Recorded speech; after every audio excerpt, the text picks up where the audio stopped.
Matamgi Manipuri Wari channel asibu tabiriba khwai pumnamakpu taramna okjeri ngasi sumhausangom Ojagi Lamhenbi kontra taret suba tangkak amok puduna lakjeri mayam punna taminarasi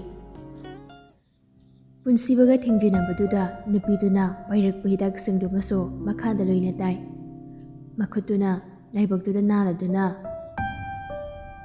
ayoma ahinbaso mamitu lauthoklaga nupiduda yengladuna machina tablab hairakli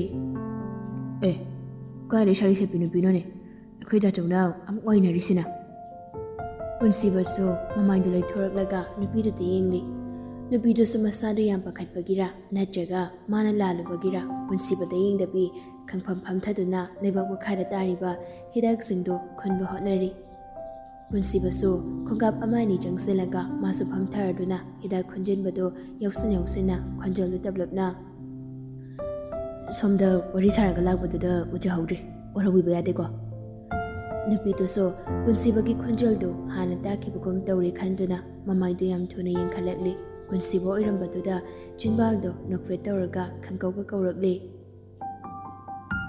punsiba punsibaso nupidugi khukaududa khangyengladuna melai punsibana melai harakpaduda ahenbado nupiduda shat yengli melaigi masakdo bada ahenbaso magi karanda hawraki wow melai jidi achaba melai oramteduna haigattana phajaraga lairamene aniduso hidak singdo khunba loibaga phuk hawgatnai melai su punsibo ubada ikaiba phawri kuina michana bangamde mamitu punsibada hakchina yeng masungamjada haifet yengnaga nukmi kaisum khandaba saranduna kana ngamdaba yauge sida angang ngamdaba aduda hangbala ambani una kidaba sugoire kamthawre nungairi ko punsibaso kaishu khandana kumnakli nungairi nangdi sum nungairi haidoni wai haibadi yadabanina nangdi kana ngamdaba yaubagino natragana malaidu matam kuina okhidraba punsibadu ngasi itha thajadana uba mikapsida manungda hidak ngai haunaribadu pungkau kauthoklurabani punsibana hairakpaduda gyan khangda tai masadu ithak thakatna aikhoi namja ama haji accident thokpagi pukhalakpani oti da insinkhibani hidak singai haurabani aidi kau tholure ayung chalukige ko punsiba kona matang chabadang punsiba sumong handa adumok khamlakli hoi kona thengnarsi malaidu punsibada amungtang yenglamlaga hathu jatkre ahenbaso melaina hathu jatkibado yengnaga machindo haifet jingnaga nokladuna machina tapna soli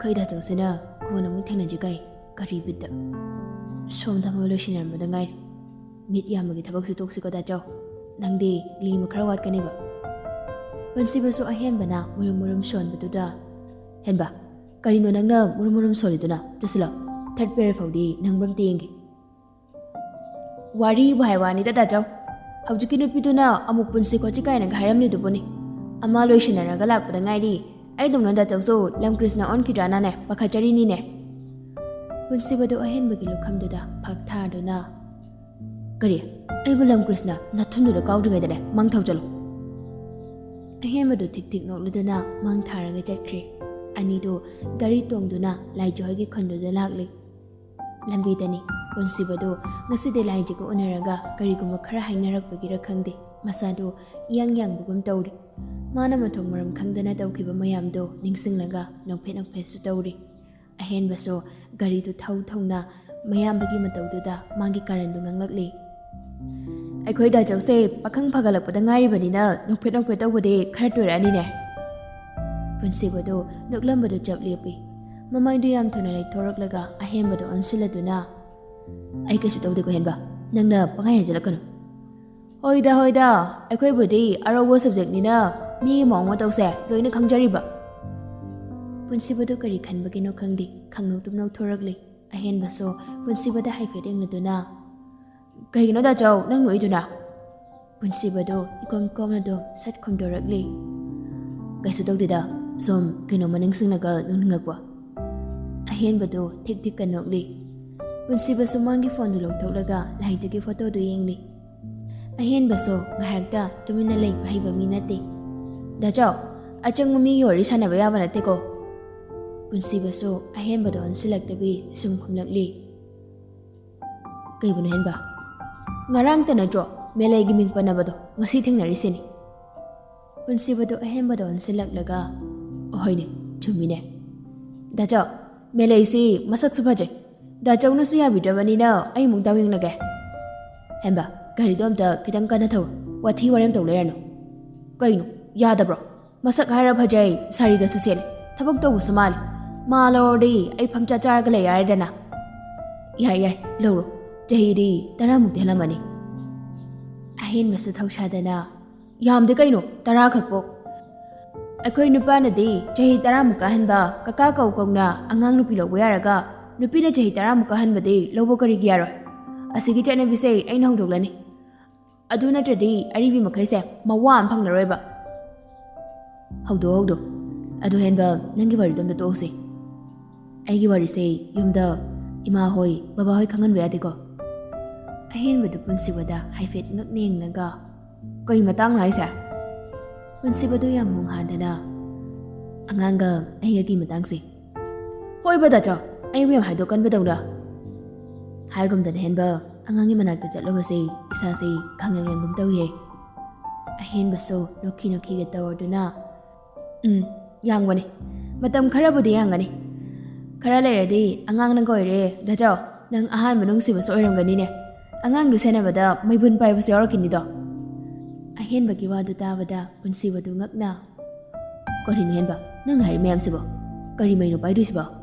Ho angang oy bani na kumay nungay ni hai ba. Punsi badu sor masang hontaraga yam gyan tanang hairakli. Kumay nungay na ba tabak amda tawridi hen ba. Aidi nungsinabagi matang daso kemta khangdi. Ayama na mabu adugumma lamida pushalaga manghan ba pamdi. Hen ba angang si phajana themnaga semdokpige na khali. Ahem badu yam gyan tanaga sat khamlakli. Adu maina taw haibane dajo aini hairisiso. Dajo ne inthoklaga thamnadi angang si jarang naraga adum laideni. Aina thangjilaba khongthang sibo yam lalawa hen ba. Wafam say nanbir hoy ima hoy nang khanglagana aibu kari mukhankine. Kaishumlu na khanjilu da dajo mina tongna daba thabak suna tabado ba. Ima na bahai sedi punsi chupalo naraga laigadabo nate nong phadoki wani. Aduga dajo na ojaw risiso matam khara khaki wani. Dajo gi thabak du mai hek pakpaga ojaw bu sutokli. Ojaw dadi satra go ojaw gi mari sune mikup tu dum loire. Punsi badu handak di khomna khidri. Mamai no saite lai thoklaga dumina laikri. Ahen baso mayam bada hai fereng naga machin na tablap soli. Haugure do. Asom na lai jaso resim bana hai badagi bed da tapna tum thar dona. Dada aingi drip say amta sadok piu ba. Ai say soram ta ba pung phakna honge ba. Asi sum thilaga lai base sorphun gali. Resim baso prap tang selak laga lai jagi drip mari do sadokli. Lai jaso drip mari do hek sadokki baga mamai do phaklang nom do onselanga punsi bana chatlam daida magi makokta nan thabiram bado ningsing laga junbalda momon nokladuna makhutna mana pairamba phone do monna kandu da insinkri tanja da thawaga sanahalga su changnakli lesemba sese guli sese leire lesemba so thawara gi guli do lawarduna ima guli se horan jaga da woni lai jasu mamangi khonjal du tabada mamai du tapna lei thorakli thaba su changselak laga phamung machi du da phamlaga haima bema nang mit sing na bra lai jaso khangda baga sar du na hanglakli nga sai na sing noi gai chatlu na mama dang tum bahauga da badu da noi da lai shemogi ka da ne cha tha ubani dress kai kai tong na batawr si se lai jado lai semba da ying na du na Dalai simba, yum da kadang wahan bayado no. Ay na ba pare, yum da halage ba.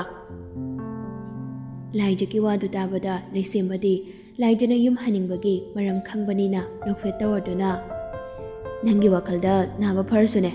Nasada di, amda padri lai ja. Lai jado, mana ngam na ba, hekta kumnakli. As, wakal na nate ba, loy na pare. Dada, yum chat lagi. Yum da hidak sing do, phajana char nga par ni ba. Ichanbo yumda yam chatninga ba. Hoi, chatninge ba. Hamjuk ngang chatninge. Warasuwana ngasidi leiro ko. Hayang chatpa yangadri yengsi. Leisenbagi wadu tabada laijado machino pomthokri. Sanahaldo leisembada onsundona. Leisemba, nachanupugi wa lauranuko masasi kaya kande. Handak marakse yamna gali. La ingay sida pajana yengthuklaga yumda halagi. Exam maya sida chipe na base yamnungai di. Hoy baba. Laija machino pomthoklaga isau tawsilakli. Baba, aina harise Manipuri ni. Korean marol na haba. Ay kishum tawdrimi. Na ba phare. Yumda halase mi. Thabado khanglaw galaw khalagli. Hey, angang macha dawda tawrakanu ko bema. Nang nanongli ni sida lay batan bagi phare harisune khonjal do yadri. Ngarang ahingso nasado sagat bagi tumdri doni. Wayam nganganu ko taning day. Leishembado laijagi matawduda rumduda kuina leiba ngamjamali. Baba, adudi ay muthokragi. Hoi. Adu leishemba nangsu leidoinina ranbir laktaba yaradra. Yarnida baba, aishu yumda chalaroi. Ada pharak tardi lanu na haikro. Aduga chak isingisu akhoi mana purani. Ho, phare dudi. Haikrage ko. Ichana pangwa hek mawa biri tawrishi. Baba, adumaina hainuda. Sidi angam mating pangnabani. Adudi ay muthoge baba. Wahi saram laga leisembadu nokmi tawraga thokri. Laijadi mapaga leisembaga sanariba wari tu tabada kaptum kapningnakli. Renbir lakbada punsiba yaurakani haibagi asada leirambani. Adubu renbir laklaroi tabada masado phungdok phungkhangda pangsawda sawningli. Thabadu laijagi makoktuda nanthabiraduna. Bema, sisi, brastawar sisi. Laijado hospital da yam kuina leitanaba masado kan basarduna mamada isawga tawsilakli. Yar, ay kishum tawdri haise imano na thajadri si kaygina. Ihe, kainan hemasiba, pungsawda sawbasiba. Laija, mamana hairiga dutadi tapna hawgalakli. Thawasu pakhana ngaki tawri. Laija khangai hairakli. Pairan haiba, yar, ay sumjachage. Asi hairaga phamungdagi phanchong thagi. Makhongda amani thangba horakpaga masado hairakli. Sanahaldo ngasaidagi mama machana hainaribado sumyengduna leirambani. Adobo laijana tuge tawrakpaduda pakhana chensalakduna lainjagi lengjungduda ngaklaga. Hai, ipagi bema. Nangse naba phawba wangangnei-dako. Nasasu kanba natri namada ngahalasu yabasida. Namphuyam tawida. Laija shupa khongwati ngamnaba sum khamlakli. Haujikidudi mikok ngawbagini.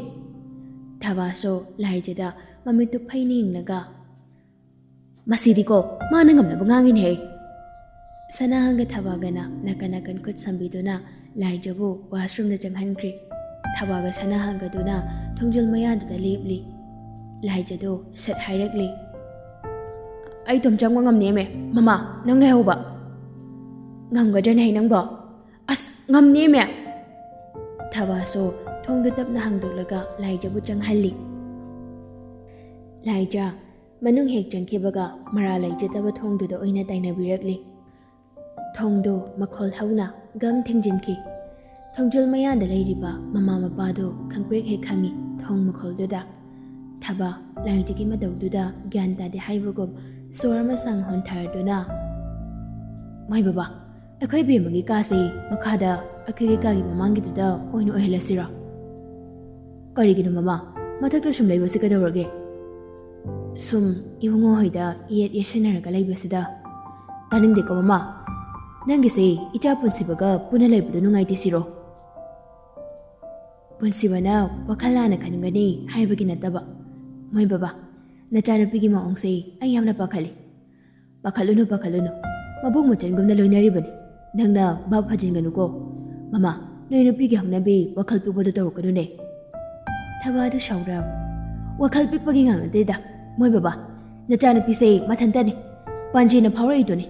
Jahi matangsiga aidi pangpada dum pakhali. As mama, aduda yam khanjinganuga tawrage. Aidi panjigi wadbu kaya khande. Akhoi bemase lupa naha kuina dana tawusu nate. Angang dawna ingaw-ngaw na leijabani. Panjin hai duna nupa leitana mayung handa panba yapondeda. Thabadu tumina leikri sanahalgi pokum pirakidri. Asomda washroom manungda laijado brush tawa loibaga ꯋꯥꯜꯗꯨꯗ ꯉꯥꯊꯔꯒ ꯃꯈꯥꯗ ꯉꯦꯛ ꯐꯝꯊꯔꯗꯨꯅ ꯒ꯭ꯌꯥꯟ ꯇꯥꯅ ꯐꯣꯟꯗ ꯄꯨꯊꯣꯛꯂꯒ ꯃꯆꯤꯟꯅ ꯄꯣꯝꯊꯣꯛꯂꯒ ꯄꯨꯟꯁꯤꯕꯗ message ꯊꯥꯔꯤ. ꯁꯥꯔ, ꯌꯨꯝ ꯌꯧꯔꯕ? ꯄꯨꯟꯁꯤꯕꯁꯨ ꯌꯧꯗ꯭ꯔꯤ. ꯂꯝꯕꯤꯗꯅꯤ.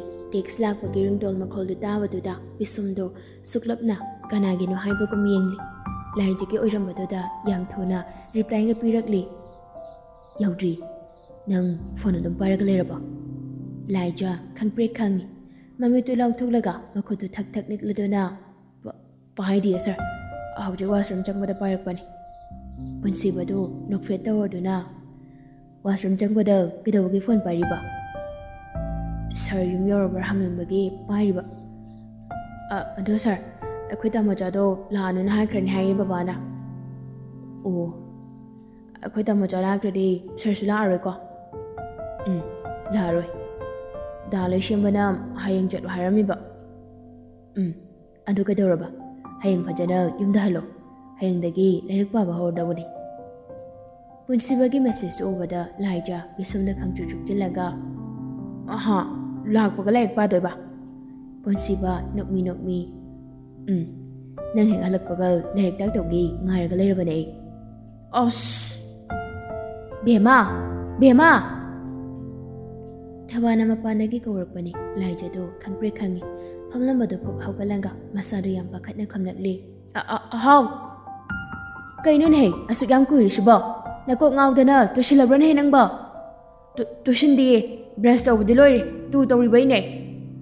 ꯑꯁꯤ ꯍꯥꯏꯔꯒ ꯂꯥꯏꯖꯗꯣ ꯃꯔꯩ ꯃꯇꯣꯟꯗꯣ ꯈꯪꯆꯤꯛꯀ ꯆꯤꯛꯂꯤ. ꯃꯄꯥꯟꯗꯒꯤ ꯊꯕꯥꯁꯨ ꯏꯍꯦ ꯂꯣꯏꯁꯜꯂꯣ. ꯂꯥꯏꯖꯁꯨ ꯄꯨꯟꯁꯤꯕꯒꯤ ꯔꯤꯄ꯭ꯂꯥꯏ ꯄꯤꯔꯝꯗꯅ ꯃꯃꯥꯏꯗꯣ ꯀꯥꯕꯨꯛ ꯀꯥꯕꯨꯛ ꯇꯥꯊꯣꯛꯂꯒ ꯋꯥꯁꯔꯨꯝꯒꯤ ꯊꯣꯡꯗꯣ ꯍꯥꯡꯗꯣꯛꯂꯤ. ꯊꯕꯥꯒ ꯁꯅꯥꯍꯜꯒ ꯆꯪꯁꯤꯜꯂꯒ ꯂꯥꯏꯖꯕꯨ ꯁꯝꯕꯤꯗꯨꯅ ꯕꯦꯠ ꯃꯅꯥꯛ ꯐꯥꯎꯕ ꯄꯨꯁꯤꯜꯂꯛꯂꯤ.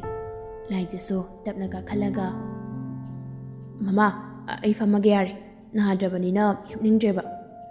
ꯂꯥꯏꯖꯒꯤ ꯋꯥꯗꯨ ꯇꯥꯕꯗ ꯊꯕꯥꯗꯨ ꯁꯅꯥꯍꯜꯗ ꯈꯪꯌꯦꯡ ꯌꯦꯡꯂꯤ.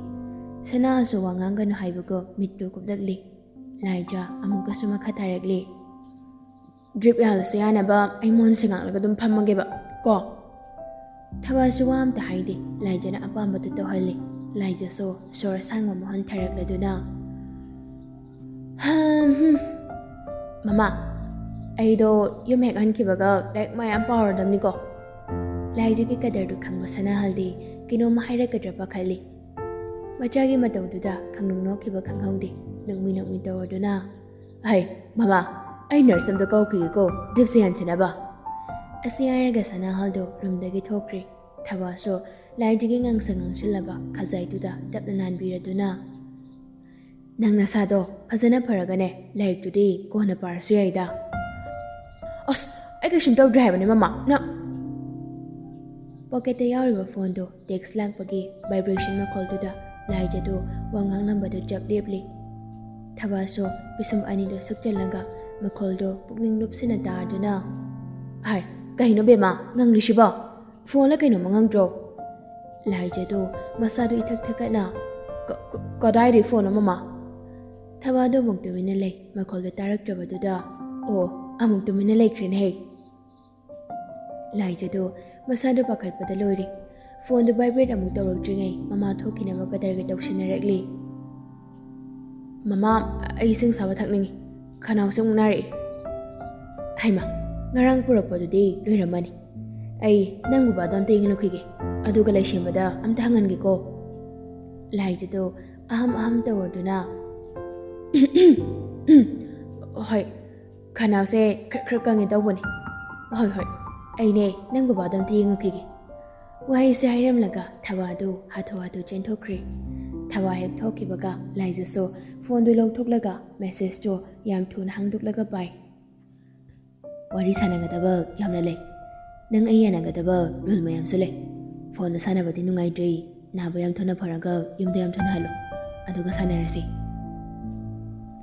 ꯃꯦꯁꯦꯖꯇꯨ ꯄꯥꯔꯒ ꯂꯥꯏꯖꯗꯣ ꯅꯣꯛꯐꯦꯠ ꯇꯧꯔꯤ. ꯃꯥꯁꯨ ꯔꯤꯄ꯭ꯂꯥꯏ ꯑꯃ ꯄꯤꯔꯤ. ꯍꯣꯏ ꯁꯥꯔ, ꯑꯩꯗꯤ ꯅꯥꯕ ꯐꯔꯕꯅꯤ. ꯕꯕꯥ ꯍꯣꯏꯅ ꯌꯨꯝꯗ ꯆꯠꯁꯤ ꯌꯥꯗꯕꯒꯤ ꯂꯩꯅꯤ. ꯑꯁꯣꯝꯗ ꯄꯨꯟꯁꯤꯕꯗꯣ ꯁ꯭ꯀꯨꯜ ꯌꯧꯔꯕꯅꯤ. ꯑꯍꯦꯟꯕꯁꯨ ꯄꯨꯟꯁꯤꯕ ꯊꯤꯜꯂꯝꯂꯒ ꯃꯌꯨꯝꯗ ꯑꯗꯨꯝ ꯍꯟꯈ꯭ꯔꯤ. ꯁꯦꯀꯦꯟ ꯄꯤꯔꯤꯌꯠ ꯂꯣꯏꯒꯗꯕ ꯃꯤꯅꯤꯠ 5ꯃꯨꯛ ꯋꯥꯠꯂꯤ ꯍꯥꯏꯗꯨꯅ ꯁ꯭ꯇꯥꯐ ꯔꯨꯝꯗ ꯆꯪꯂꯒ ꯆꯤꯌꯔ ꯑꯃꯗ ꯃꯀꯣꯛꯇꯨ ꯃꯥꯊꯔꯒ ꯁꯦꯀꯦꯟ ꯄꯤꯔꯠ ꯂꯣꯏꯒꯗꯕ ꯃꯤꯅꯤꯠ 5ꯃꯨꯛ ꯋꯥꯠꯂꯤ ꯍꯥꯏꯗꯨꯅ ꯁ꯭ꯇꯥꯐ ꯔꯨꯝꯗ ꯆꯪꯂꯒ ꯆꯤꯌꯔ ꯑꯃꯗ ꯃꯀꯣꯛꯇꯨ ꯉꯥꯟꯊꯔꯒ ꯒ꯭ꯌꯥꯟ ꯇꯥꯅ ꯐꯝꯊꯩ꯫ ꯑꯁꯣꯝꯗ ꯂꯥꯏꯖꯁꯨ ꯃꯦꯁꯦꯖ ꯑꯃꯨꯛꯀꯁꯨ ꯊꯥꯖꯤꯜꯂꯛꯂꯤ꯫ ꯁꯔꯅ ꯍꯥꯏꯕ ꯂꯣꯏꯅ ꯌꯥꯗꯣꯏꯅꯤ꯫ ꯃꯦꯁꯦꯖꯇꯨ ꯑꯃꯨꯛꯀ ꯂꯥꯛꯁꯤꯟꯕꯗꯨꯗ ꯄꯨꯟꯁꯤꯕꯁꯨ ꯄꯣꯀꯦꯠꯇꯒꯤ ꯐꯣꯟꯗꯨ ꯂꯧꯊꯣꯛꯂꯒ ꯂꯥꯏꯖꯒꯤ ꯃꯦꯁꯦꯖꯇꯨ ꯄꯥꯔꯒ ꯔꯤꯄ꯭ꯂꯥꯏ ꯍꯜꯂꯤ꯫ ꯑꯉꯥꯡ ꯐꯣꯟꯗꯨ ꯁꯨꯝ ꯄꯥꯏꯔꯒ ꯂꯩꯔꯅꯨ꯫ ꯍꯣꯏ ꯁꯥꯔ꯫ ꯁ꯭ꯀꯨꯜꯗ ꯁꯥꯔ ꯀꯧꯔꯁꯨ ꯌꯨꯝꯗꯗꯤ ꯅꯪꯅ ꯀꯧꯅꯤꯡꯕ ꯀꯧꯗ꯫ ꯁꯥꯔ ꯁꯥꯎꯔꯣꯏꯗ꯭ꯔꯣ? ꯁꯥꯎꯔꯣꯏꯗ, ꯅꯪꯅ ꯗꯥꯝꯆꯥ ꯀꯧꯕꯗ ꯑꯩꯅ ꯁꯥꯎꯈꯤꯕ꯭ꯔꯅꯦ? ꯑꯁꯣꯝꯗ ꯂꯥꯏꯖꯗꯨ ꯐꯣꯟꯗꯨ ꯂꯣꯠꯅ ꯄꯥꯏꯕꯅꯤꯅ ꯄꯪꯀꯥꯎ ꯀꯥꯎꯊꯣꯛꯈ꯭ꯔꯤ ꯅꯛꯃꯤ ꯇꯧꯔꯗꯨꯅ ꯃꯦꯁꯦꯖꯇꯨ ꯏꯔꯤ꯫ ꯁꯥꯎꯗꯦꯗ ꯗꯥꯝꯆꯥ꯫ ꯃꯦꯁꯦꯖꯇꯨ ꯍꯦꯛ ꯊꯥꯈꯤꯕꯒ ꯂꯥꯏꯖꯒꯤ ꯃꯈꯨꯠꯇꯒꯤ ꯐꯣꯟꯗꯨ ꯊꯕꯥꯅ ꯁꯠ ꯃꯨꯜꯂꯤ꯫ ꯂꯥꯏꯖꯁꯨ ꯈꯪꯄ꯭ꯔꯦꯛ ꯈꯪꯉꯤ꯫ ꯃꯁꯥꯗ ꯏꯐꯤꯡ ꯐꯤꯡꯅ ꯃꯃꯥꯗ ꯌꯦꯡꯂꯛꯂꯤ꯫ ꯊꯕꯥ ꯑꯁꯥꯎꯕ ꯑꯃꯒ ꯂꯣꯏꯅꯅ, ꯅꯪꯒꯤ ꯐꯣꯟꯁꯤꯅ ꯀꯅꯥꯅ ꯑꯃꯨꯛ ꯄꯨꯔꯛꯏꯅꯣ? ꯍꯥ?